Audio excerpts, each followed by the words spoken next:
Yo, what is going on YouTube? It is your boy Panda back here with another video. Now in today's video, we're finally doing it. Thursday, August 7th or 8th, whatever day it is. Thursday night football, the Hall of Fame game. My Cardinals take on the Panthers. In the Hall of Fame NFL opener preseason game, get to see Carson Beck, so that'll be nice. Hopefully you see some good reps versus the first, maybe second teams. It depends on who's playing. Probably not a lot of good notable players, drafting players who want to get a roster spot for sure. But today I am doing the NFL Finalist Awards. In my opinion, I'm going to be wrong. Surprise, surprise. Everybody's going to be wrong. Unless you give out obvious names. Now we're doing pretty much the most notable awards. We're doing MVP, Offensive Player of the Year, Defensive Player of the Year, Offensive Rookie, and Defensive Rookie of the Year. We're also going to be Coach of the Year, Comeback Player of the Year, and Biggest Bust. Without further ado, let's get into today's video. Now, Defensive Player of the Year is a tough one to do because at one point you have the obvious ones. You have a Myles Garrett, you have a Will Anderson Jr., you have an Aiden Hutchinson if he can stay healthy. You have maybe like a Nick Bosa, a Max Crosby. I would say I'm going to add my dark horse and then my probably who I think is going to win it. Now, I think who could win it, a dark horse, I'm going to say Nik Bonitto. I told my boy going like 10 blends for me. He had an insane year last year with the Denver Broncos. He's had an incredible career with the Broncos. Obviously, one of the top reasons why, the Denver Broncos defense was so crazily heavy. I mean, just last year alone, he's coming off the scene with 14 sacks. I think my dark horse is definitely Nik Bonitto. I think he's got scary potential.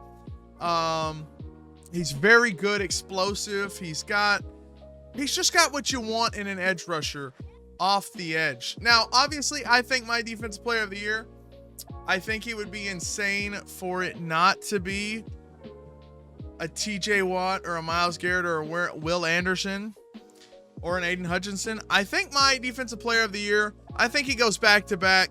I think it's Myles Garrett. I don't see anybody in the world stopping Myles Garrett, and that's just a tough little thing. TJ Watt or Myles Garrett is insanely good. He's insanely goated at what he does. Broke the sack record last year. He also is now in the Los Angeles Rams. Who could win the Super Bowl? Myles Garrett, the first Super Bowl MVP defensive player in a long time. Defensive end, I should say. I'm sure there's been a defensive player that I can't remember, but that would be crazy. I cannot lie. Offensive Player of the Year. I think it would be crazy to not see JSN go back to back. I think he's an incredible player. I hate him a little bit because he is on the Seahawks. Offensive Player of the Year. I think JSN is going to be good for a long time. Ohio State and the whole 9 yards. I think it'll be very tough to top what JSN did. I think this year, now that there's this certain player has a quarterback now, I'm going to be wrong on a lot of these. I've already stated that. I think Justin Jefferson or Jahmyr Gibbs could win Offensive Player of the Year. The one I'd want to see the most, I'd say Justin Jefferson. He's an elite wide receiver. He's done something that a lot of wide receivers haven't done. He is wide receiver one. Randy Moss, Jay Jettis, Chris Carter even. Those are the three wide receivers you could think of when you're thinking of Minnesota. Maybe not Chris Carter. I called that. I'm not very good at long-term distance names with the years and all that, but I do think Justin Jefferson will win Offensive Player of the Year. I think it would be pretty incredible for him not to. He's finally got a quarterback, Kyler Murray, even though y'all love to dog on the man Kyler Murray because he's a short quarterback who can't see over the O-line. My dark horses for the Offensive Player of the Year, however, Bijan Robertson, Jahmyr Gibbs, and I'll throw in a sneaky Cameron Ward. Or a Brock Bowers. Brock Bowers, low-key. I like that a lot. Now, moving on to Offensive Rookie of the Year. Now, obviously, you've got the pretty obvious ones. You've got a Fernando Mendoza, a David Bailey, an Arvell Reese. You've got a Carnell Tate, a Jordan Tyson, a Casey Conception. Now, you're probably thinking, yeah, could you imagine the NFL honors hosting it and giving it to an offensive lineman? That would be sick, to be honest. Show the guys who are protecting the guys to get the plays and to become those kind of player of the year type calibers. Last year, my vote, offensive rookie of the year, probably would have been on Ahmad Mimbu, Jets offensive lineman. He was incredible. He was really good at what he did, and I think he got overlooked. But lineman offensive rookie of the year, it's gonna have to be a pretty bad class. Now, my dark horses for offensive rookie of the year, guaranteed ones. Well, I'm also going to go a lot of bias because, you know, training camp and everything is going on. I do like the connection that I've been seeing from Cyrus Allen from Kansas City. Patrick Mahomes has been targeting him a lot. He's been having a lot of great catches. He's been playing really well. I do like Denzel Boston, who is Shedeur Sanders' third wide receiver option. I like that a lot. I'm also going to throw in, although it'd be kind of rare. Well, not rare, but it would be kind of different. Kenyon Sadiq would be my third option. And number 4, I think Jadarian Price. I hate to give the Seahawks credit, but they know how to draft running backs. Rashad Penny, K9, Chris Carson. They know how to get running backs. They know how to bring in a running back and turn him into something. Now, whether they have a long career in doing so, that's a different question. But I definitely like Jadarian Price. Also a sneaky one, Mike Washington Jr. on the Raiders as well. He's a running back. I don't know if he's going to get that much playing time over Ashton Jeanty, but I think he could be better than whoever they have behind Ashton Jeanty. I also like Jonah Coleman, another running back for the Broncos. The problem is, I don't think he's going to start behind or ahead of RJ Harvey. Backup carries? Maybe. I don't know what the running back lineup is looking like. But those are my offensive rookie of the year dark horses. Offensive rookie of the year. I mean, it seems way too free not to say. I want Jeremiah Love because I'm a Cardinals fan. No bias, none at all. But I don't know. I think Fernando Mendoza could do it. Actually, offensive rookie of the year, Carnell Tate. I think the Titans are going to do really well this year, and I don't see why Carnell Tate, Wan'Dale Robertson Jr. He is a junior. I think he is. He's probably not. He might be. I don't know. Carnell Tate could definitely be an option for offensive rookie of the year, and Titans improved a lot. They brought in Brian Daboll, who was a heavy offensive guy. What's not to love about the Tennessee Titans? They upgraded all the positions they needed to, so I think Carnell Tate could walk away with offensive rookie of the year. Defensive rookie of the year is a tough one because this class, like most other NFL draft classes, are heavily defensively good classes. Now, my my dark horses for defensive rookie of the year, I think David Bailey's got a good shot. Sucks that he's on the Jets. Ruben Bain in Tampa, I think has a really good shot. Sonny Styles for the Commanders, really good shot. Caleb Downs for the Cowboys, a really good shot. A sneaky dark horse, Dillon Thieneman, the Oregon safety, incredible in college. They just replaced him with another white corner, Coy Parrish, who shout out to Bengal, Wyoming Dynasty legend.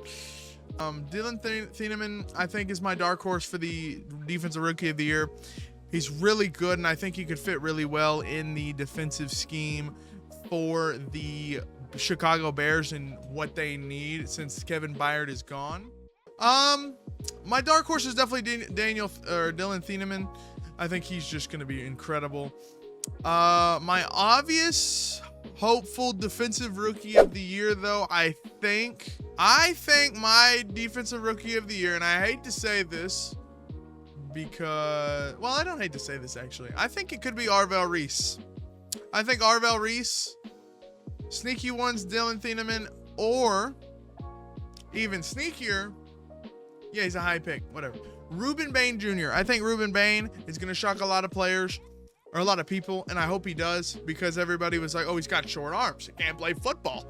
Well, we saw in Miami, he can definitely do that. So I think those are the two dark horses. You got Ruben Bain, you got Dillon Thieneman. I think the obvious one is either Arvell Reese or Sonny Styles, and my vote is for Arvell Reese. Coach of the year. Boy, oh boy, the favorite time of the year. I'm kidding. There's not a lot of coaches of the year that I can think of off the top of my head. Because coach of the year is kind of like somebody that you know that without that coach, that team's not going to do anything. I think that the Titans are going to be good. So I would say off the rip, Robert Saleh. Football's unpredictable is what I'm saying. So coach of the year is a very tough one. My early bid would be, or my dark horse would be Robert Saleh. I think coach of the year goes to one of the Harbaughs. You got two of them, 50-50. I think I get the brothers mixed up, but I'm choosing the one who coaches for the Giants. I think he's a good player. I think he's a good coach. Didn't really work out with the Ravens, but you live and you learn sometimes. And now, was all of that on the Ravens side his fault? No. But at the end of the day, it is still what that is. So that'll be my coach of the year. Robert Saleh is the dark horse.